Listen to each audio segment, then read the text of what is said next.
أعوذ أعوذ بالله من الشيطان الرجيم بسم الله الرحمن الرحيم رب اشرح لي صدري ويسر لي أمري واحلل عقدة من لساني يفقهوا قولي۔ جیسا کہ آپ سب کو معلوم ہے کہ ہم اسباب زوال امت اور عوامل عروج امت ڈسکس کر رہے تھے۔ اس کے حوالے سے ہم علامہ اقبال کی ایک نظم خطاب بجوانان اسلام پچھلے سیشن میں ہم نے پڑھا اس کو، اور اس کے ابتدائی 6 اشعار جس میں عوامل عروج امت بیان ہوئے اس کو ہم نے ڈسکس کیا۔ اس سے پہلے ہم نے کلام اقبال کی خصوصیات کو ڈسکس کیا تھا، اس میں جس میں یہ بتایا گیا تھا کہ علامہ اقبال جو ہے ایک زندہ شاعر ہیں اور ایک موجودہ دور کے ایک ماڈرن شاعر ہیں، اور ان کا کلام ایسا ہے جو عالمگیر ہے، اور انہوں نے ایسے مسائل کو پیدا کر ایسے سوالات کو اجاگر کرنے میں ان کی شاعری نے کام کیا جو ایک عصر کا اور ایک دور کا یا ایک خطے کا سوال نہیں تھا، جو عالمگیر سوال تھا، جو عالمگیر مسئلہ تھا، اس کو اجاگر کرنے میں اقبال کامیاب ہوئے۔ پھر ہم نے دیکھا کہ اقبال کی شاعری کا نوجوانوں پہ کیا اثر پڑا اور علماء دین پر کیا اثر پڑا، کہ ابو العلا مودودی رحمۃ اللہ علیہ اور ڈاکٹر اسرار احمد رحمۃ اللہ علیہ جیسے لوگ آپ کو اقبال کی شاعری پڑھ کے جو ہے نا وہ آپ کو یہ ملے۔ اور اس کے بعد ہم نے بانگ درا کا تعارف بیان کیا تھا۔ بانگ درا کے تعارف میں یہ بات واضح رہے کہ اقبال کی ایک ایسی کتاب ہے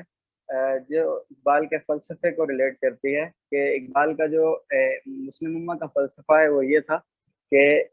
اس کی حیثیت ایک قافلے کی سی ہے، جو ایک مسافر قافلہ ہے اور زندگی سے پیدا ہونے سے لے کر موت کی طرف رواں دواں ہے۔ اور اقبال سمجھتے ہیں کہ موجودہ دور کے جو مسلمان ہیں وہ اپنے مقصد کو بھول کے اس قافلے میں ایک دوسرے سے بچھڑ کے منتشر ہو گئے ہیں، اور علیحدہ علیحدہ جو ہے نا وہ، اور ایسا لگتا ہے کہ وہ مسافر نہیں ہیں، وہ مقامی لوگ ہیں اور وہ ایک جگہ پہ بیٹھ گئے ہیں۔ تو اقبال اس بانگ درا میں جس کتاب کی یہ نظم ہے، اس کے تیسرے حصے کی نظم ہے، اس بانگ درا میں کال آف مارچنگ بیلز میں وہ گھنٹیاں بجاتے ہیں اور بڑی دیر تک بجاتے ہیں اور بڑی زور زور سے بجاتے ہیں، تاکہ وہ جو قافلہ ہے مسلم امہ کا جو سویا ہوا تھا وہ جاگے اور یکجا ہو کر اپنی منزل کی طرف رواں دواں۔ پھر ہم نے باقاعدہ طور پر نظم کا آغاز کیا تھا اور شروع کیا تھا کہ اقبال نوجوانوں سے خطاب کرتے ہوئے کیا کہتے ہیں۔ بیسیکلی یہ نظم جو تھی وہ اسٹوڈنٹس کے لیے لکھی گئی تھی۔ میں نے بتایا تھا ریسنٹ سیشن میں کہ علی گڑھ کے طالب علموں کے لیے یہ نظم لکھی گئی تھی۔ مولانا شوکت علی نے اقبال کو دعوت دی تھی کہ آپ آئیں اور یہاں کے طلباء سے جو ہے وہ خطاب کریں، خطبے کی صدارت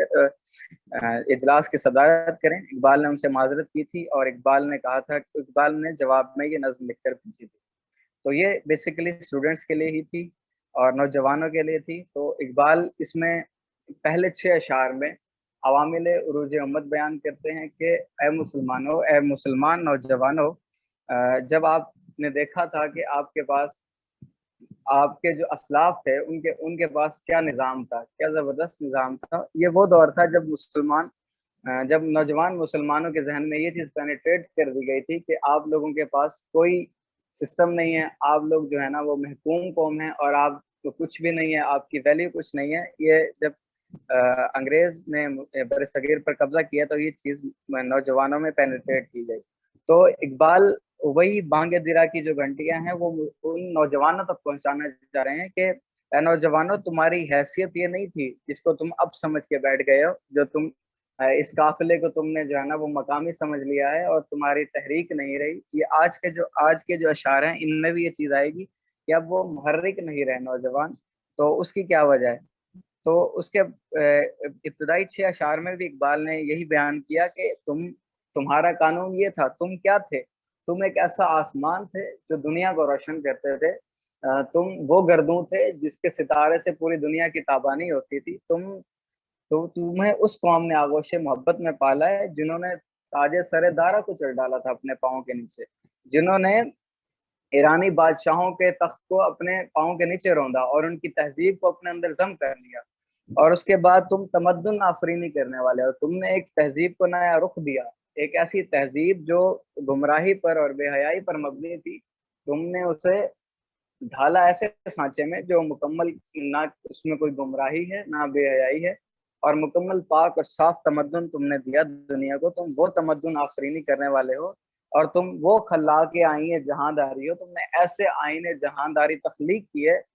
قرآن و سنت کی روشنی میں کہ دنیا اسے آن کر گئی، اور جو ہے نا دنیا کا یہ جو نظم و ضبط ہے یہ اس کے تابع آ گیا، اور وہی تمہارا دیا ہوا گورننس سسٹم دنیا چلا رہی ہے۔ یہ تو تم ان صحرا میں رہنے والے اونٹوں،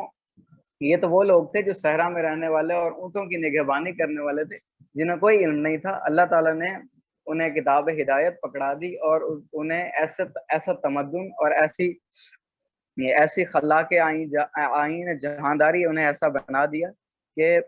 وہ صحرا میں رہنے والے لوگ جہانگیر ہو گئے، اور جہاں دار ہو گئے، اور جہاں بان ہو گئے، اور جہاں آرا ہو گئے۔ اور پھر ان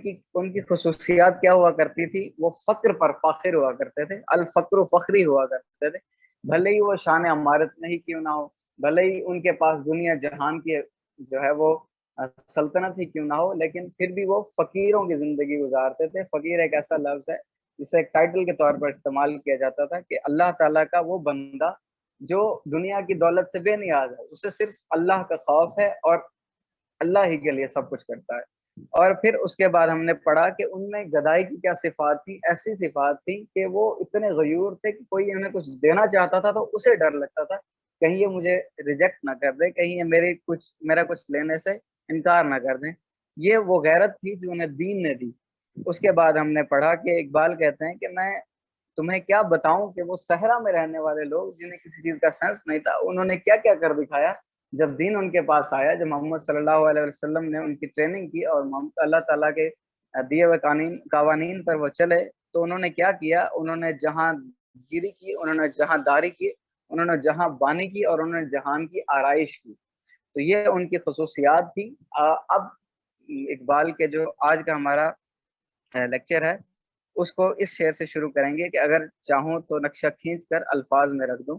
اس میں اقبال آگے ہم اب موجودہ دور کے جو نسل ہے اس سے خطاب کریں گے، اور آپ کوشش کیجئے گا کہ یہ خود پر فیل کریں کہ اقبال، ایسا سمجھیں کہ اقبال آپ سے بات کر رہے ہیں، آپ اس مقام پر ہیں۔ اقبال جو طنز کر رہے ہیں یا اقبال جو آپ کو پیغام پہنچانا چاہ رہے ہیں وہ آپ کے لیے ہے، اور آپ سے 110 سال پہلے کے جو نوجوان تھے وہ ان کے لیے تھا۔ تو شروع کرتے ہیں۔ پہلے یہ 6 اشعار تحت لفظ پڑھے جائیں گے، پھر ان کی چدہ چدہ جو ہے وہ تشریح بیان کی جائے گی۔ تو اقبال کہتے ہیں کہ اگر چاہوں تو نقشہ کھینچ کر الفاظ میں رکھ دوں، مگر تیرے تخیل سے فزوں تر ہے وہ نظارہ، تجھے آباد سے اپنے کوئی نسبت ہو نہیں سکتی، کہ تو گفتار وہ کردار، تو ثابت وہ سیارہ، گوا دی ہم نے جو اسلاف سے میراث پائی تھی، سریا سے زمیں پر آسمان ہم کو دے مار۔ حکومت کا تو کیا رونا کہ وہ ایک عارضی شے تھی، نہیں دنیا کے آئیں مسلم سے کوئی چارہ، مگر وہ علم کے موتی کتابیں اپنے آبا کی، جو دیکھیں ان کو یورپ میں تو دل ہوتا ہے سی پارا، غنی روزے سیاہ پیرے کنار رات تماشا کن، کہ نور دیداش روشن کنت چشمے زلیخارا۔ اب اس سے پہلے شعر کو ایک ایسے پیرائی میں ڈھال کے دیکھتے ہیں جہاں اقبال ایک طنز کا لہجہ استعمال کرتے ہیں، کیونکہ جب ہم اپنوں سے بات کرتے ہیں، یہ بیسیکلی اقبال یا ایھا الذین آمنوا یعنی کہ وہ لوگ جو ایمان لائے ہیں ان سے بات کر رہے ہیں، اور ان نوجوانوں سے بات کر رہے ہیں جو اپنے اسلاف کی فکر سے، جو جن کے ذہنوں سے اپنے اسلاف کی فکر زائل ہو چکی ہے۔ تو اقبال ان سے بات کر رہے ہیں اور ایک طنز کا لہجہ اختیار کرتے ہوئے کہتے ہیں کہ اگر چاہوں تو نقشہ کھینچ کر الفاظ میں رکھ دوں۔ آپ اس چیز کو فیل کریں کہ اقبال کس قدر آپ سے ہارشلی بات کر رہے ہیں، کہ آپ احساس کریں گے کہ اقبال کہتے ہیں کہ میں چاہوں تو تمام کا تمام نقشہ جو ہے نا ایک وہ پیرائے میں ڈھال کے رکھ دوں، جیسے میں نے تمدن آفرینی اور خلاقی آئین جہانداری بیان کیا، جیسے میں نے بتایا کہ وہ اسلاف تمہارے وہ تاج سر دارہ کچلنے والے تھے، وہ تمدن آفرینی کرنے والے تھے، وہ فقر پر فاخر تھے۔ یہ سب جو میں نے نقشہ کھینچا، اسی طرح میں ان کے تمام تر جو فضائل ہیں اور ان کی جو صفات ہیں میں تمہیں وہ ان کا نقشہ کھینچ کر الفاظ میں بیان کر سکتا ہوں۔ میرا قلم یہ مجھے اجازت دیتا ہے کہ میں